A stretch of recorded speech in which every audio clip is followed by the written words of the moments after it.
پاکستان کو مشکل حالات سے نکالنے کے لیے بڑی امداد کی ضرورت ہے. سیکرٹری جنرل اقوام متحدہ کی دورہ پاکستان پر عالمی برادری سے اپیل. اینٹونیو گوتیرس کی وزیر اعظم شہباز شریف کے ہمراہ پریس کانفرنس میں عالمی برادری کو متحرک کرنے اور مشکل وقت میں پاکستان کی ہر ممکن مدد کی یقین دہانی. امریکہ کا سیلاب متاثرین کے لیے امداد میں $2 کروڑ کا اضافہ. امدادی رقم $5 کروڑ ہو گئی.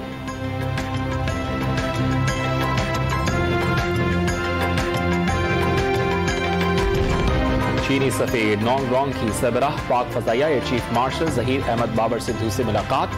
دو طرفہ عسکری تربیتی شعبے میں تعاون بڑھانے پر اتفاق. چینی سفیر نے علاقائی امن کے فروغ میں پاکستان کی کوششوں کو سراہا.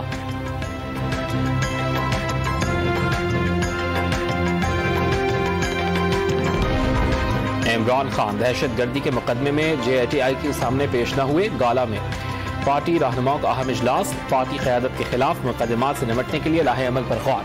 عوامی طاقت سے خوفزدہ حکومت -1 فارمولے پر تلی ہوئی ہے. کل گوجرانوالہ جلسے میں فیصلہ کن مرحلے کا اعلان کیا جائے گا. سربراہ PTI کا اعلان.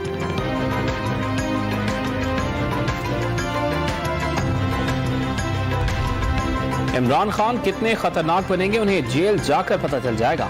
اسلام آباد ہائی کورٹ کے باہر وزیر داخلہ رانا ثناء اللہ کی گفتگو. جبری گمشدگیوں کے معاملے پر متاثرین کو ریلیف دیں گے. کچھ حقائق اوپن کورٹ میں بیان نہیں کیے جا سکتے. بند کمرہ سماعت کی تجویز دے دی.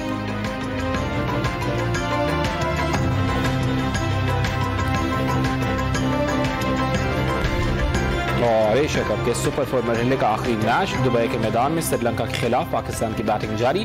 محمد رضوان 14، بابر اعظم 30 اور فخر زمان 13 رنز بنا کر پیویلین لوٹ گئے.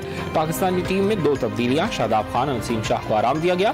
حسن علی اور عثمان قادر پلئنگ 11 میں شامل.